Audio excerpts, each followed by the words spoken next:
Assalamualaikum warahmatullahi wabarakatuh.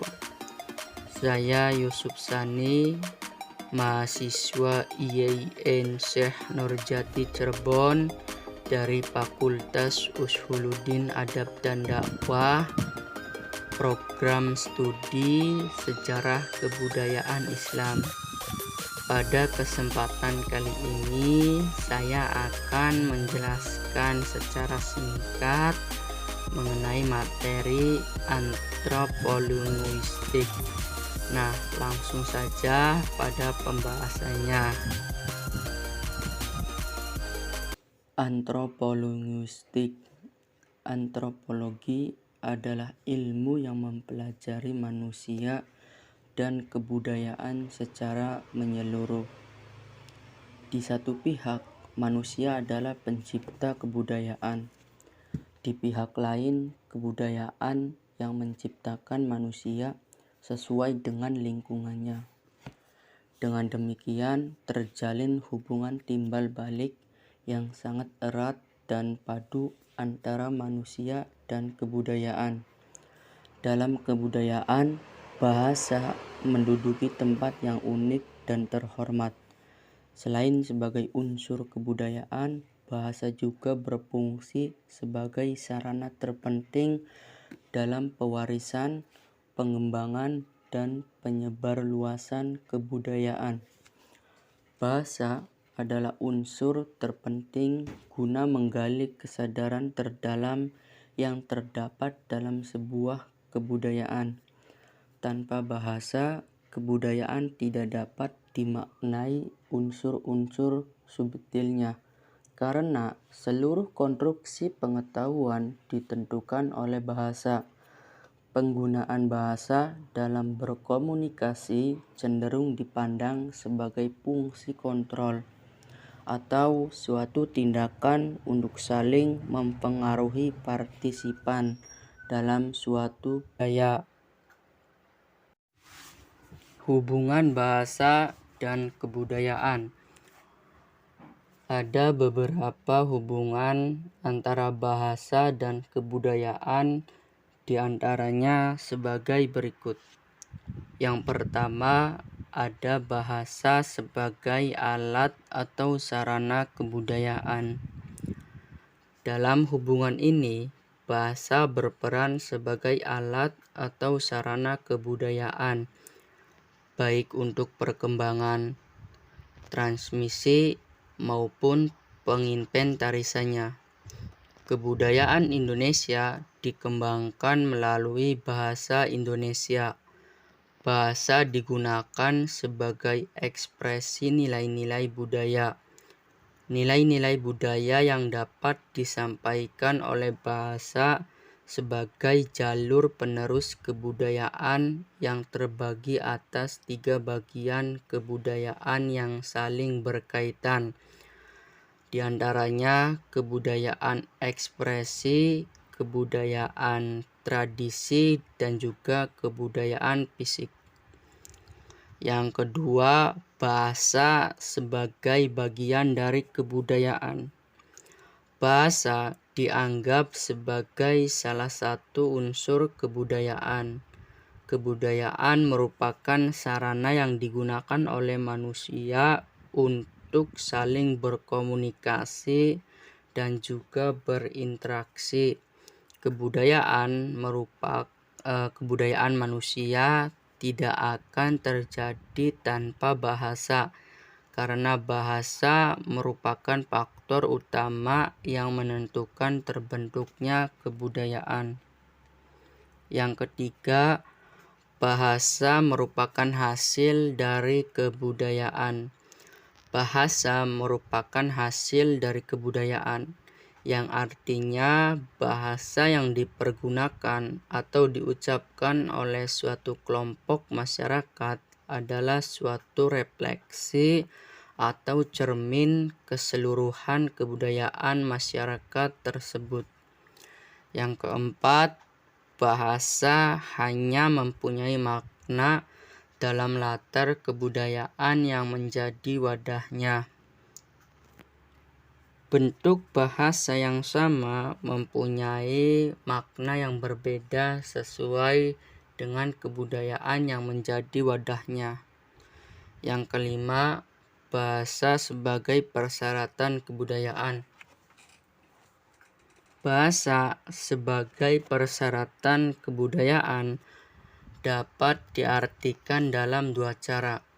Yang pertama, bahasa merupakan persyaratan budaya secara diakronis, karena kita mempelajari kebudayaan melalui bahasa.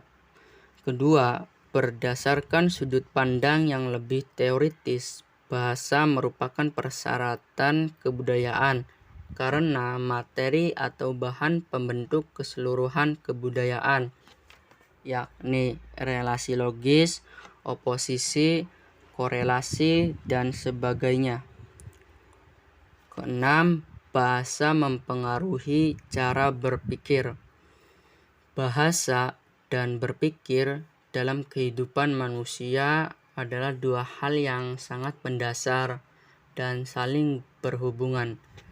Dengan bahasa, orang dapat berkomunikasi dengan dirinya sendiri dan juga dengan orang lain. Sedangkan dengan berpikir, seseorang dapat memecahkan berbagai masalah mengenai kehidupan yang sedang dihadapinya.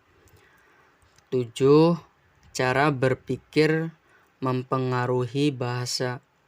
Sebaliknya, ada anggapan bahwa cara berpikir mempengaruhi cara berbahasa, atau dengan kata lain, pikiran yang termasuk kebudayaan mental mempengaruhi bahasa.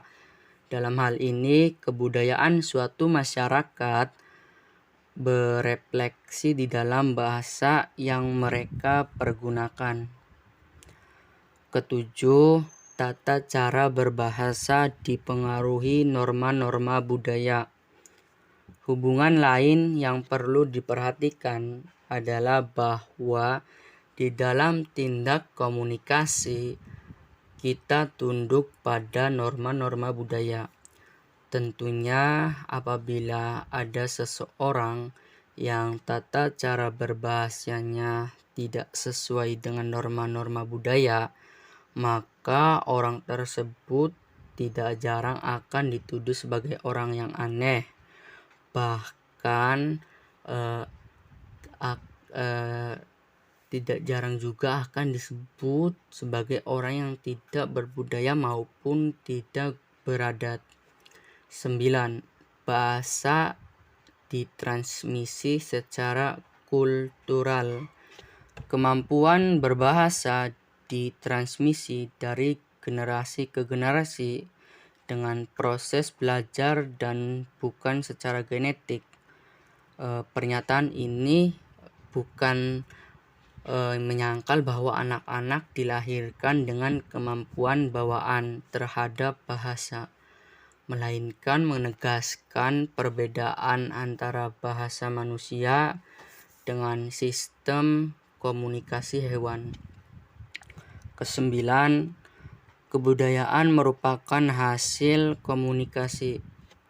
Kebudayaan, sebagaimana sudah dijelaskan di atas, adalah segala sesuatu dalam rangka kehidupan masyarakat sebagai hasil proses belajar. Sesuatu yang dimaksud di sini adalah ide, tindakan, dan hasil karya manusia. Nah, ketiganya tercipta dan akan bermanfaat dalam kehidupan manusia karena interaksi antara manusia di dalam masyarakat itu. Interaksi manusia hanya akan dapat terwujud apabila terjadi komunikasi. Tiada interaksi tanpa komunikasi. Nah, itulah mengapa sebabnya interaksi sering diasosiasikan dengan komunikasi. Selanjutnya, poin ke-11, perubahan kebudayaan mempengaruhi perubahan bahasa.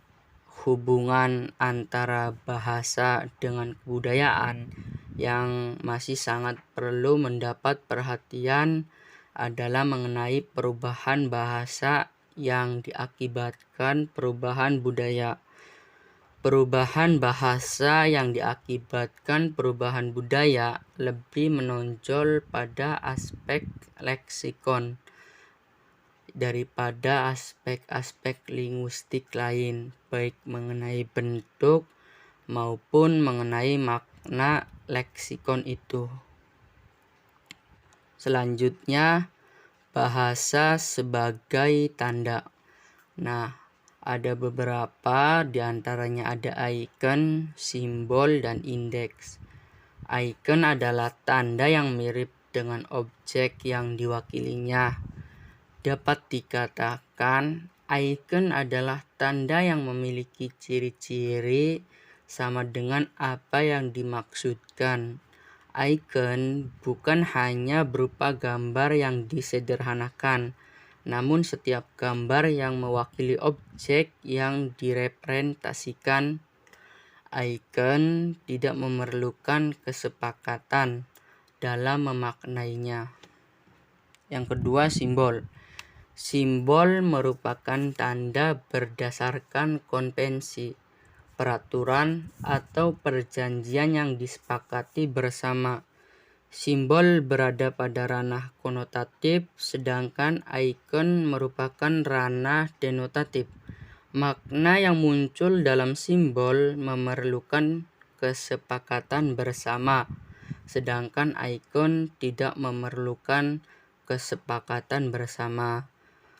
Simbol muncul karena kebutuhan manusia dalam hal komunikasi massa. Yang ketiga, indeks. Indeks merupakan tanda yang memiliki hubungan sebab akibat dengan apa yang diwakilinya, atau disebut juga tanda sebagai bukti. Demikian yang dapat saya sampaikan pada kesempatan kali ini, dan juga terima kasih yang sudah menonton. Saya mohon maaf sebesar-besarnya apabila ada tutur kata yang kurang berkenan maupun kesalahan dalam penyampaian materi. Tetap semangat, karena pendidikan adalah paspor untuk masa depan, karena hari esok adalah milik mereka yang mempersiapkan hari ini.